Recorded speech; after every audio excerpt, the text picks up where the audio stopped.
We're live. Nice. Hi, Ellie. Welcome to Venture with Grace. Hey Grace, good to be here. Okay, I want a quick shout out to Cody for the intro. He's the best. And I want to shout out to everybody who joined before we joined. So Carlos, Blaine, Olga, Salomai, Rodrigo, LinkedIn user, Emmanuel, Nice. Michael, Tony, Erwin, Salome, Jesus, Well, Solomon. Okay, Rod, Leah, Soul, Lane. Okay, so those are just the people who commented. So there's like more people who are probably lurking. So you are a popular guest. I want to start with like I was listening to your other podcasts that like also Nasir, okay, and Usama and John. Oh my God, Hussein. Okay, Basil. Oh my God. there's a lot of great micro 1 A experts. lot of people. A lot of It's people. good to Robert, see everyone here. so, oh my God, this is the first time I'm like I can't really finish reading. This is like too many people. Okay, I'm gonna stop for now. Oh my God, which one did I favorite? Okay, so yeah, I'm gonna stop for now, but I'm gonna shout out the other 50 people who joined right after this. So I wanna start with your background. So your mom was telling you that like you have to sell software at age 12. Is that true? No, she didn't tell me I have to sell software. She said, "Hey, you're on your phone a ton. Why don't you try to make money on your phone?" And then that's when I started. I was like, "Okay, let me try." And then I started to sell stuff on eBay. And I think you probably saw the Mhm. story I told Gally about my dad's shoes. Basically, I listed my dad's shoes on eBay as like the first thing I ever sold, and then I very much like undersold it, like put like a very low price, and it sold like right away. And so I went to my dad and I was like, "Hey, I just sold this," and like I was like super excited, and he was like, why'd you sell my shoes?" And my mom was like, "Wow, you should do more of that. That's great." And then that was like the very random start of my entrepreneurial journey, and then I decided I have to not actually just sell like all the inventory we have at our house, but actually like buy stuff and resell. So that was the first kind of step. Yeah. For sure. From that journey, so like how did it pivot onto I know that you started your own like software agency and you have sold a company which is like a pure math competition prep company back in 2022. Maybe Yeah. we could talk about like, the early lessons that you learned before starting micro1 that you took into micro1. Yeah. So like you said, there was a few things in between. There's a company I had called Cashbooks Now, which was basically the first ever textbook reselling business that I had, which was born out of this idea of like buying stuff from garage sales and Goodwills and kind of reselling them on eBay and Amazon. And then I had the Pure Link, which, like you said, was it started with teaching others around math competitions, but we quickly realized like people don't actually want to learn much about math competitions, so we had to generalize to just math tutoring. And there's a bit of math competitions as well. And then when I was at Berkeley, I had a software development agency that kind of resulted in micro 1. But yeah, I mean, I think lessons learned is I'll say a couple things. First is keeping the team as lean as possible for as long as possible. I think this is a very important philosophy we have at micro 1, which is grow the team as slowly as we can with like really exceptional folks that are joining our core team. Um, and and I think at the right time you have to let that to be a little bit looser and like allow for the growth to happen. But I think keeping the team super small has served us really well. The second is like in the fullness of time, like in the limit, what wins is the best product, and it's almost like cliche and maybe even obvious to say, but really like not forgetting that fact as you get more customers is really important, because as you get customers have lots of different needs, and the direction of the product might get a bit messy. So keeping the focus on really what you believe that should be built, of course, while listening to the customers closely, is incredibly important. For sure. I love those two lessons. One is like keeping as lean as possible, as long as possible. And then the other one is like you have to believe in what you should build first, and then obviously listen to the customer as well. Maybe we could talk about like, who was your first hire? And then maybe let's start with the product itself. I think you guys started like, so at the beginning, it was recruiting company, and then now it's like data labeling. You guys Mhm. are recording robots folding laundries according to Forbes. Um, like you turn the company from like an $80 million valuation to $500 million this year. By the way, you guys are on our Smart AI 100 list. Nice, There's thank you. some amazing companies who also had mega raise, like Genspark, Hicksville, and some of that. So obviously, you guys are doing well. Maybe we could talk about like how did that transformation happen? What was the insight you've gained while you were doing the I guess like the beginning version of the product to now? Yeah. So when I was at Berkeley, I was in this class called CS 188 with Professor Peter Abil. It was my favorite class, and he was one of the co-founders of OpenAI, and so naturally, I was introduced to the early GPTs and kind of AI generally. And this is the time when I was building the software development agency that I mentioned earlier, where it was a very service-based kind of we built web applications and apps for other companies, nothing special.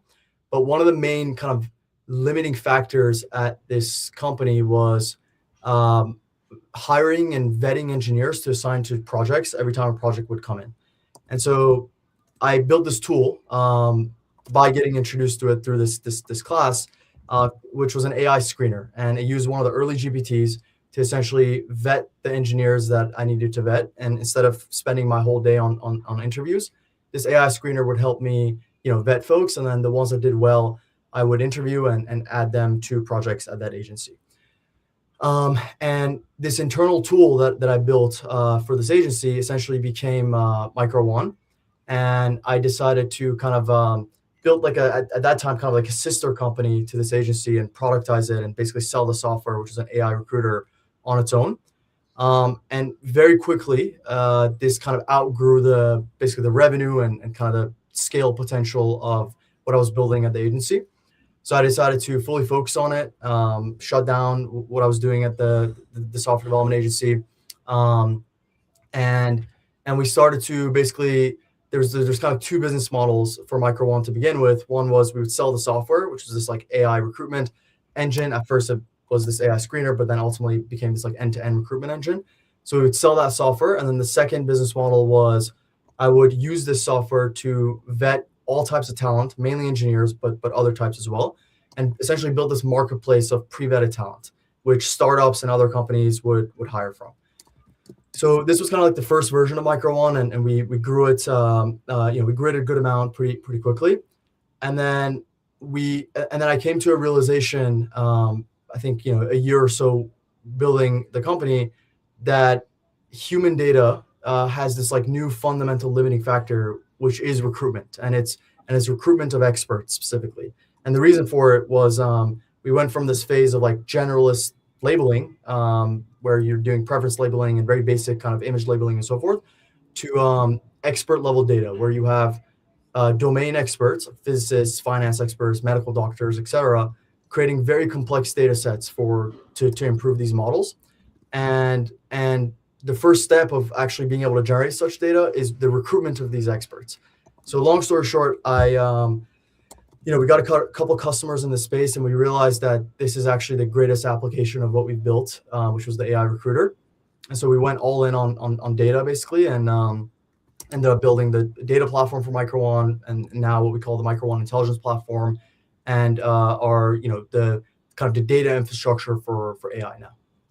For sure. I wanted to start with like, some of the people who come and ask what's a professor's name. I think one of the more important thing is like, we had the early founding team from like Mercor on our pod as well. So like I think compare notes with them. It's like they kind of like early on landed OpenAI and then immediately was able to kind of like demonstrate the product market fit. I guess like when you first found out about like, what you are doing is onto something, like who was your first client and how do you kind of like identify or like kind of like having the self-belief. Obviously you had a lot of traction from like these like users and stuff, but what was the first like indicators of like what you're doing is like very interesting to the general public? Yeah, so obviously won't say client names here, but I will tell you actually the first customer we had was a a data provider actually, and now they're they would be categorized as a competitor, and basically they were having problems recruiting because there was this transition to expert level data, and they ended up hiring like hundreds of engineers from us and other types of talent within like a couple of weeks, and we quickly realized. I mean, at first we were like, why is this company hiring like hundreds of people? Like, well, what are they building? Why does it require so many people in like such a short span of time? And then we quickly realized that this was like the human data market, which was a while ago. And I think when we got the point at which we got very confident was when we realized that folks that are now our competitors kind of like had to depend on us because this recruitment pillar of the overall data engine was such a fundamentally important part of the overall like post-training funnel. And we were very grateful and kind of lucky to be the first ever AI recruiter in the space, which ended up resulting in us having lots of AI interviews done, and this like data feedback loop that exists to have the best AI recruiter model. And that basically results in us being able to source and vet the experts required for any given human data project the fastest. So that's really like what gave us the initial kind of confidence, and that's why the customers came to us. For sure. I want to double click on like the customer for like LLM model development. So like that's like what is the vision for it? And like now, like since you guys are recording like how people fold laundries, can we talk about like the process of like first of all like the recruiting part of it, the intelligence recruiting part of it, and then the second part is like how are people purchasing, whether it's a data or like leveraging the platform to hire people? Maybe we could start from your we can start from like the talent part, and then we can jump to the platform. Yeah, absolutely. Yeah, happy to tell you the full kind of funnel that experts go through, whether it's for LLM training or robotics. The funnel kind of looks very similar. The first step is we have some set of jobs that are open, whether it's for finance experts, whether it's for robotics generalists, medical doctors, etc. And an expert basically applies to a job. The first step they go through is an AI interview with Zara, which is our AI recruitment agent. And they conversate with Zara for about 30 to 40 minutes about their skills as well as the skills that the job requires, which hopefully overlap. And then after they do the conversational part of the interview, there's what we call a human data exercise, which is an exercise that kind of simulates what they're going to be doing on the job. And it's about 20 minutes. And this basically results in a report on how candidates, if candidates are fit or not for a job. And then we have human recruiters that look at all these reports, which is the AI vetting results, as well as the videos of the actual interviews, to make the ultimate decision on which candidates are fit for any given job. And then once we decide some set of candidates, we onboard them to an AI training project, and they get onboarded to a specific data platform for any given project that we have. And you can think of the data platform as basically the place that these experts are logging in to create the data, to get reviews on their data, and then to ultimately deliver the data to the customer.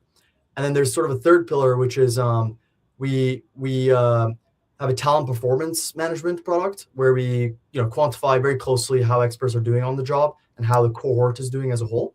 And then of course we report to the customer on how these jobs are going, but we're also very transparent to the experts on how they're doing and how they can improve. And yeah, so that's sort of the funnel that experts go through to essentially train models, whether it's robotics or LLM training. For sure. I wonder, so like in terms of like dealing with the different type of clients, so from like the traditional companies to the startups, like how do you see them, like how do you serve like the different type of client, and then who do you feel like would become like most like benefited from whether it's a data or the product you guys are building? Yeah, it's a good question. We have three main customer types right now. The first is frontier AI labs, all the foundational model companies, and we're grateful to be working with pretty much all the major frontier labs. And they, what they require is what we call kind of frontier evals to improve model capabilities on specific domains, which are, the aim of the lab is obviously to make the domain improvements emergent in a way where the model improves generally as well. The second client type we have is like the Fortune 1000 broadly. So sometimes we categorize some of these companies as like, less AI native enterprises, the ones that are not necessarily have like AI research teams, but still need evaluations to build agents. So that's this is sort of in the category of like contextual evals, where you're doing kind of like final evals to deploy some sort of agent that you've built in your workflow. And then lastly, which is of course a newer business for us, but one that we're very excited about, is robotics labs that consume real world robotics data. And there's kind of like two main pipelines there. One is teleoperation data, which is humans operating robots. Robots, they operate the robots to do optimal actions in real life. There's recordings of those and there's annotations of that to train the models. And then the pipeline that we're really excited about is what we call human demonstration pipeline, which is humans doing things in real life, doing tasks that they already do, getting paid for them, to train a friendly robot that'll help them do it in the future, is sort of how we like to put it. So yeah, these are kind of like the three customer types we have, and then these map to some data pipelines that we have as well. For sure. I want to double click on the human demonstration model part. So like, I guess like after you feed the video of me folding laundry to your platform, like what will happen? So like, are they just gonna mimic how I fold my laundry, or how does the training data being like processed like behind the scene? Yeah, so at a high level, there's you record a video of first person, whether it's an iPhone that's strapped to your head or some sort of Ray-Ban glasses or something similar to that. You upload the video on our platform. Our platform does some QC checks. We have a tool called Rhea, which is this AI-based QC system that kind of takes in the video, does some checks for hands being in the frame and a bunch of other quality assurance checks. And then we have a human data manager go through the video as well manually to ensure that there's no like face identification and other quality measures. And then once the video is kind of finalized in terms of being labeled as a signed off high quality video, we then move it to what's called a VLA pipeline, where there's an annotation that happens on exactly actions that are happening in the videos. And obviously can't get too much into detail on like exactly how this looks like, but the idea is that you take those video embeddings and kind of map them to some exact actions that are happening, which then robots can broadly train on. Well, I wonder, so like, do you train them in-house, or like do people leveraging your platform to train in their own companies? How does it integrate it into the existing solutions that companies are having or like replacing to a degree? Yeah, so we don't train models on our end. We don't, we're not building LLMs or robotics models. We do some in terms of like fine tuning existing models to show the quality of our data, but we don't, run the full training pipelines on our end. Our customers take this data and they do it on their end. Got it. And then how would you like kind of like pricing your services? It varies per pipeline. It's a pretty broad range, and it's usually a non-exclusive kind of model where labs buy our data, non-exclusively, and other labs can buy it too, specifically in the robotics context. But yeah, I mean it's a broad range of like per hour of video consumed, labs usually pay for. Wow. I wonder from the robotics company to like the Fortune 1000 company. So, I want to dive into like the Fortune 1000 GTM. Like, so how do you like, who is like the ideal like target for you guys, and how do you kind of like tailor and grow that pipeline basically? Yeah, so this is actually a very important go-to-market kind of motion we have right now, which is trying to educate the market, mainly kind of like non-AI native enterprises, that the way you build agents in production in a really useful manner is by dedicating large portions of your product budget to evals and to what we call contextual evals, as we were kind of mentioning earlier. I think that a good way to think about this is, 2025 was like sort of supposed to be the year of agents, and I think there's definitely some of it. Of course, coding is a good use case, customer support and others, but I think if you look at like have agents been broadly implemented in lots of different use cases within enterprises in kind of a production setting? I think the answer is like definitely not. And the reason is enterprises have not yet built evaluations as a core part of their engineering workflows. And what evaluation means is you have to quantify the functions. You have to first decide the basically the action space of any agent you're building, which is what are the functions that an agent can do. And then you have to figure out, you have to design the the method and strategy to quantify and basically measure those functions. And then you have to actually go and measure those. And the way you measure them is through evaluations by human experts in any given domain. So if we take like some, example of let's say Walmart. Walmart is not a customer, so we'll just use them as an example here. Where let's say they're building like some agent for online refunds, for instance. Like they want to help their customer support agents process online refunds faster. What they need to do is basically define exactly what this online refund agent looks like in their like admin portal. What are the functions it can do, and then again decide the strategy of actually measuring those functions, and then hiring a bunch of experts that are probably customer support experts and so forth to measure how the models do today, and then fine tune the model to improve it for any given capability that they're trying to build. And I think right now the enterprises basically just don't do this. And once enterprises decide to do this at a very large scale, agents will be implemented in production. And right now we're kind of taking the approach of like education based go to market to get into this market. Wow. I wonder, since you mentioned like, a lot of these like AI um agents, like I guess like the non-AI native companies are not really knowing how to do like eval and stuff. Like so I guess like when you're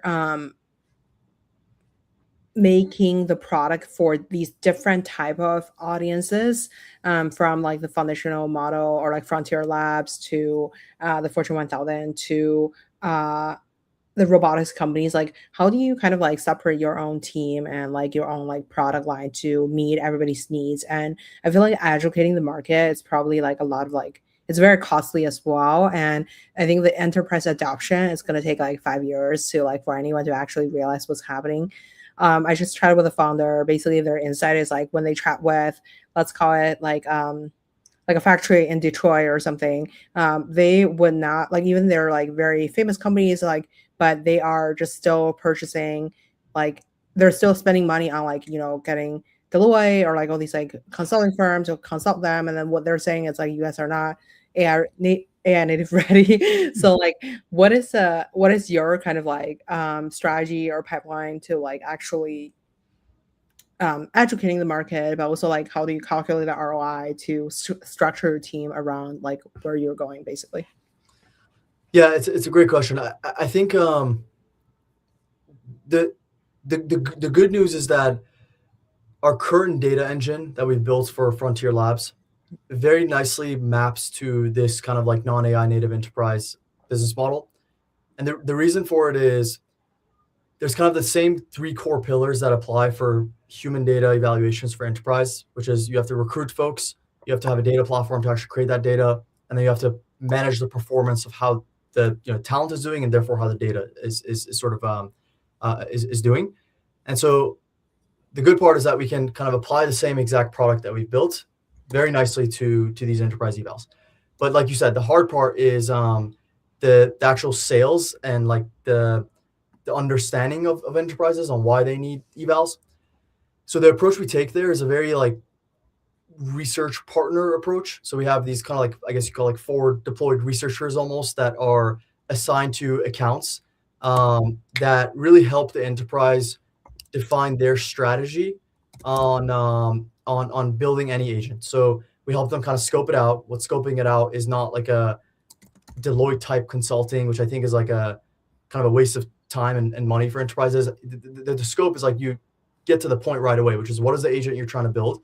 What is the state space going to look like and the action space going to look like? And what is our first step in evaluating current models on whether or not they can meet this capability, which is the actions that we've defined. That's our like quote unquote consulting, right? So I think that's sort of the approach that we take. Like really partnering as a research partner to these enterprises and helping them build the end-to-end training pipeline for their agent, and then working very closely with their engineering teams to build kind of like the software layer around any given model that we're building. Mm. I wonder, so like, what do you think is your moat, whether it's like technology or like GTM, or and like at what phase that you're building what, basically? Yeah, I think the first would be the technology we've built, and that comes in like two kind of subcategories. First is the vetting engine has a very nice data flywheel, which is as we vet folks, we're trying to predict how they'll do on any given role. And then once they actually start on any given role, we know how they actually did. So we get ground truth performance data on the job. And this becomes a very nice, data flywheel for us to keep improving our vetting model. And then the second subcategory of technology, I would say, is around like the data platform. As we produce more and more data, post-training data, our AI-based QC systems get better. So I would say, yeah, certainly like technology would be first in this case. The second is a very like underrated moat, I would say, which is we deeply care about the experts that are working in the space, and we really prioritize like expert happiness. And in fact, like we have this like notion of like expert happiness index, which our strategic project leads are like incentivized to like maximize, and it's one of the most important like KPIs that they have. So we have a lot of measures in place that results in basically higher happiness for experts, which actually results in higher quality data, which results in better models. And so like one example would be we very closely track the expert NPS score in the recruitment funnel, as well as when they actually start the job. And we've seen these like increase over time based on changes that we continue to make. And then we have this role called human data managers, which are basically kind of like they're like recent computer science grads from top schools that understand human data, and they become the peer of domain experts that really kind of help them navigate the human data world. So there's a bunch of mechanisms that we have in place that like allow us to take a very human first approach. And I think this is a very like underrated, I don't know if you call it moat, but it's a very underrated kind of thing to emphasize. Um, and then lastly is sort of what you alluded to, Grace, which is a go-to-market moat.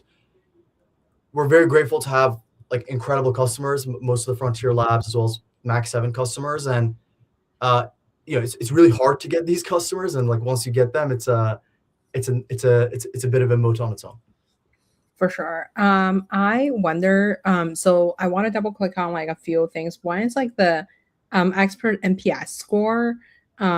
So like, can you define expert? Is expert like, for example, I'm like a physician, and I only do X amount of X area of surgery, and like how does that kind of like work? Yeah, so experts, so we think of it as we have two customer types. One is our clients, which we talked about extensively, and the other customer we have is our talent, which we call experts.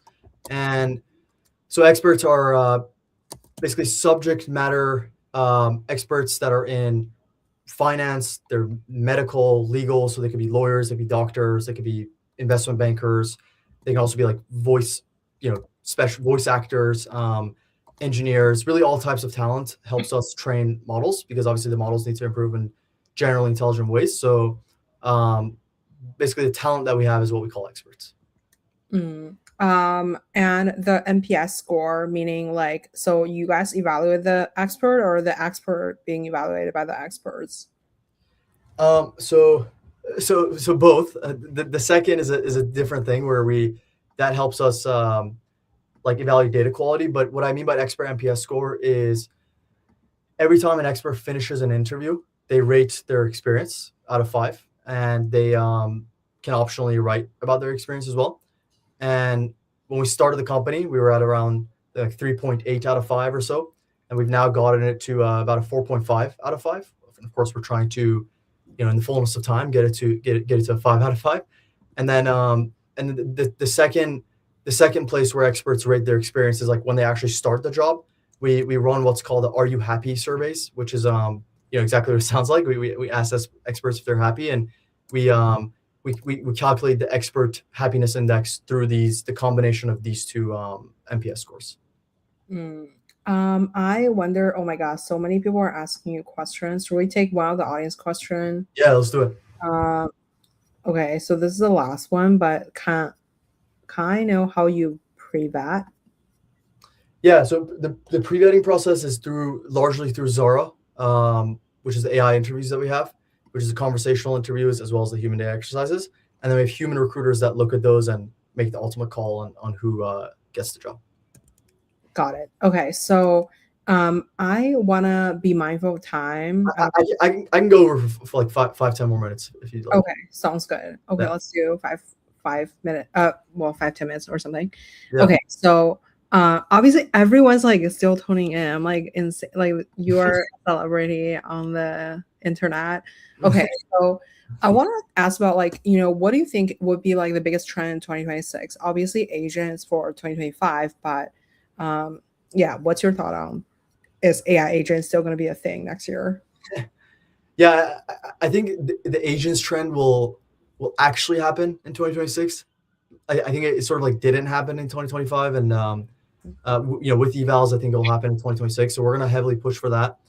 I think the other trend is gonna be very real world environments. It's obviously this term of like RL environments is a bit like, it's a bit like overused and almost like cringy to say, but RL environments I think will be like a huge trend in 2026, and the reason for it is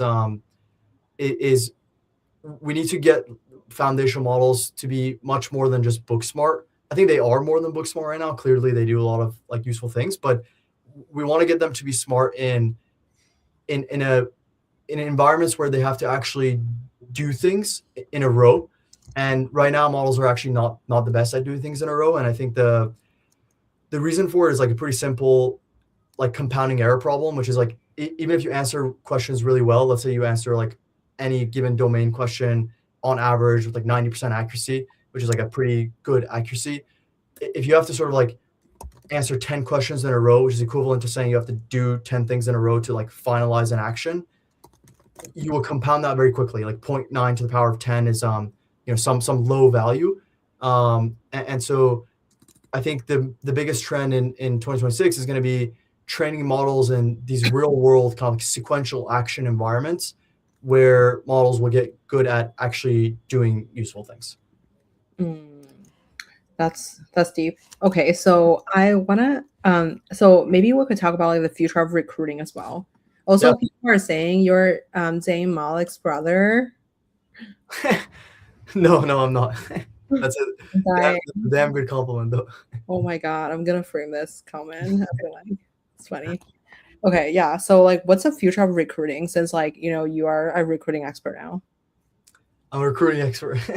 I think the future of recruiting is actually it's very similar to the future of a lot of other jobs. I'll explain sort of broadly, and then I'll get into like the recruitment details in a sec. But I think broadly, every job is going to turn into humans operating some physically or LLM based intelligent system, which we can call agents or we call whatever else, and therefore most jobs will look very different, and I think that's actually a really good thing, because the parts of each job that will be automated first is the tedious parts that humans don't necessarily enjoy. Of course, every job has like very tedious parts, and I think the example for recruitment is taking back-to-back interviews all day is like a very tedious part of a recruiter's job.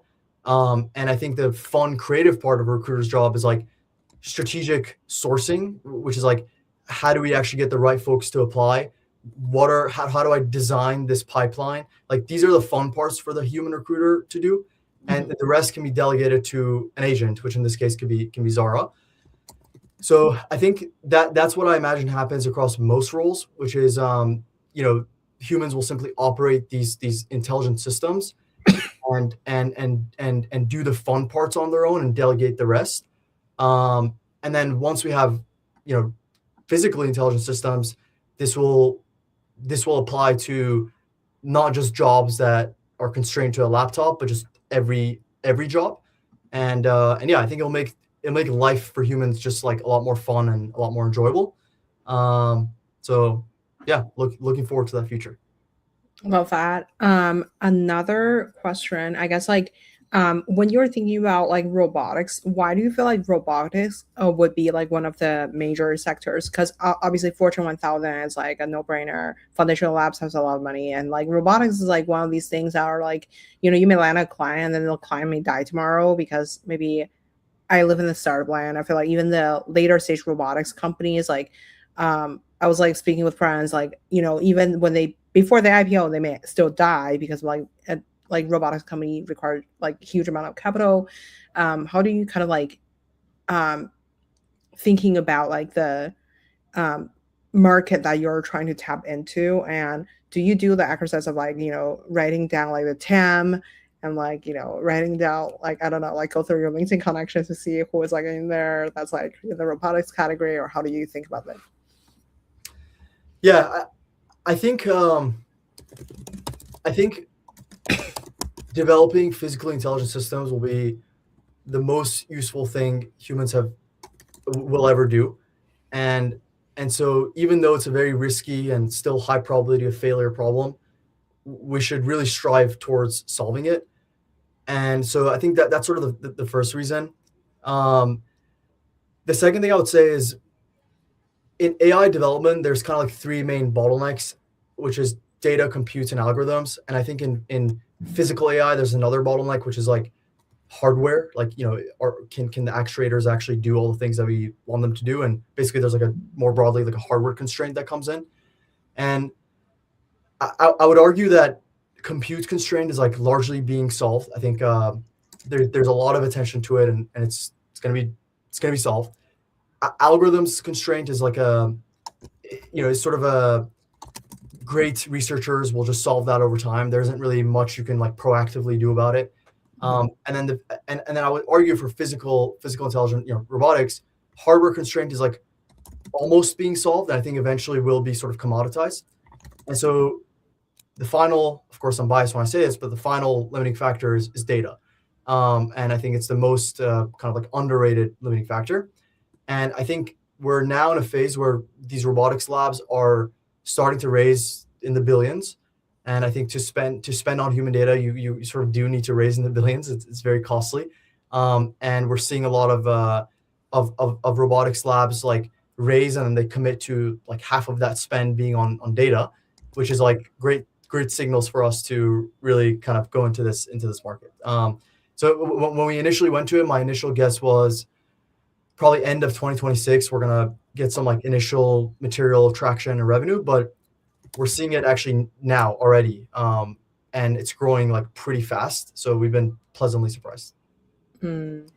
I wonder, what do you think is like one piece of like decision that you've made as a CEO that kind of like changed, separate you guys versus like 1,000 companies?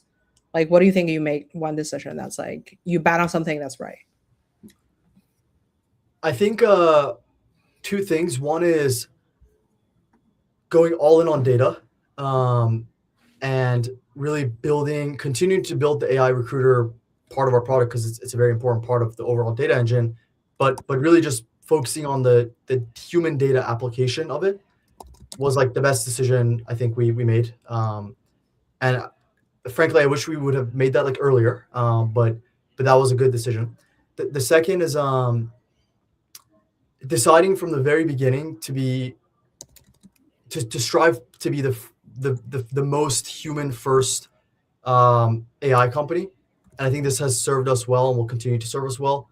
Um, and then I think recently, like taking in this robotics bet specifically for human demonstration data has started to serve us well also. Um, I wonder when, since like you guys at the beginning were also working with people who you consider as like competitor now, but like how do you think about like the company's trajectory kind of like shifting towards like how do you envision yourself like taking over in the next, call it like 5 years or so, to become like a public company? Or is becoming a public company gonna be like not a trend anymore? Like what is going on here? Yeah, I mean, I think we'll probably IPO someday, but You're like soon, actually next year. No, I don't think soon, but definitely someday. I think I would say the focus is building what we call the micro1 intelligence platform, which is broadly described as like the data infrastructure for AGI. And that comes in like three kind of subcategories. One is our realm, vertical, which is RL environments for labs. Second is our Cortex vertical, Cortex lab, which is contextual evals for enterprises. And then lastly, our robotics lab, which is real world robotics data. And I think ultimately what we imagine is we'll create a bunch of different environments for each of these three subcategories. And the environments will be in countless domains where we'll not only have the data set which labs can buy, but more importantly, we'll have the reward model that is built from those data sets, which labs can basically just connect to and train on directly through our API. So ultimately, we become sort of a very important part of the overall infrastructure build out for AGI. I wonder from the team perspective, how is your team kind of like constructed right now? Because when I go on your LinkedIn, it's giving me zero information as you guys have 2,561 associated members. So it's like literally from investor to everybody who's adjacently close to the company, I feel like. Yeah. Thanks your team. And since you mentioned like you guys are a small team or like not like growing crazy. So like, how do you structure your team? Like where do you spend the most amount of money on? Since like, all the foundational labs are like fighting for researchers, like is that gonna be like that kind of things for you as well? Or how do you think about building a moat from the talent perspective? Yeah. So we have about 80 people on our core team. And we had about 30 or so, 35 or so at the beginning of the year. And we've increased revenue by orders of magnitude, but we've only increased team size by like 2.5x or so. So we want to keep the team small. And the majority of the team is researchers and engineers, and also a good amount of operations folks like SPLs and other types of talent and human data ops. And where I'm spending most of my time and where we're hiring the most is researchers and engineers. So that's kind of the team that'll grow the most in the next couple of quarters. Where do you typically look for the researchers? Is that like other labs or is that like the NeurIPS conference or like what's a whole like I mean obviously I don't want you to give out your entire sourcing model, but just in case. But like what's a thinking framework behind like recruiting the best talents? Yeah, so the same principles that we apply to like recruiting experts, which is we don't constrain location, we don't constrain like necessarily what companies they've been out or any of these things. We just like look at their merits, like their skills through our interview process and through the exercises that we do. We apply the same principles to our core team hiring, and in fact, we try to hire like from our expert pool for our core team as much as we can. But for researchers specifically, of course, there's like certain companies that have really good signal, but we don't emphasize them as much as others. We just look at like have they done great work and do we believe that they'll be able to do great work on the RL environments and reward models and so forth that we're creating. Of course, there's a lot of great researchers in SF, so we naturally I think this is like one of the roles where we do have to bias towards SF a bit more. But other roles like engineering and ops and so forth, we hire from all around the world for our core team as well. Of that. I want to be mindful of time. Maybe we do a fire round, or you can go. Yeah. Maybe just a couple more. Yeah, We can do more we can do a fire round. fire round. Okay. What's your favorite book? Favorite book, huh? I'm actually reading one right now. I forget the author, but it's about super intelligence. I forget the full title also, but it's basically it was written like 10, 15 years ago, and it's exploring all the possible routes that humanity can take to build super intelligence. And one of them was like replicating like the exact molecular composition of the brain. And like I was thinking about this last night of like that's probably not a good route. There's a lot of limitations, but yeah, I would say that's my favorite right now. Who would you invite to your dinner party? Say it again. Who would you invite to your dinner party? We actually just had a dinner party 2 days ago. I'll tell you who we invited, which was the micro1 core team, the folks that were able to make it out, our early investors, and a very special customer of ours, which we won't name. Wow, you're very good at creating shareholder values. Who made the biggest impact in your career? Um, I think two,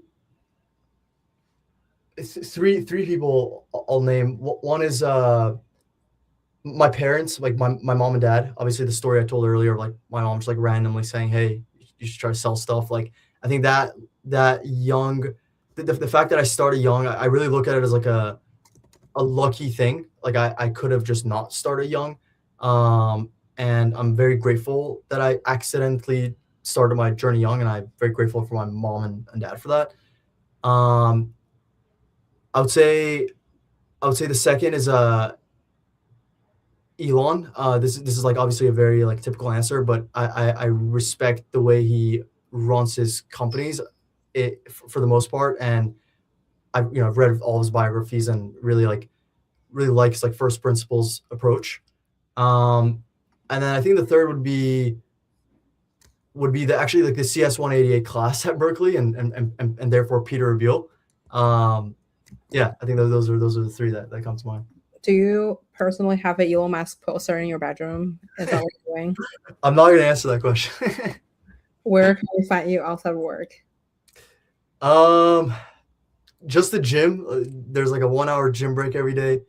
Um, and that's sadly it. Uh, So love yeah. that. You want to showcase your amazing merch? Yeah, Which I actually I will show you the leather jacket, but this one actually doesn't have the micro1 logo on it. This sad. it's the sample that we got a few months ago without the logo. But yeah, the core team has this, and we'll get it to some of the experts soon as well. Love that. Well, Ali, thank you so much for coming on the show today. It was such a fun conversation. Yeah, thank you, Grace. Thanks for having me. And thank you everybody else who joined. It was crazy amount of people joining. Almost every minute there's a comment. Irina, How many Meryl. people joined?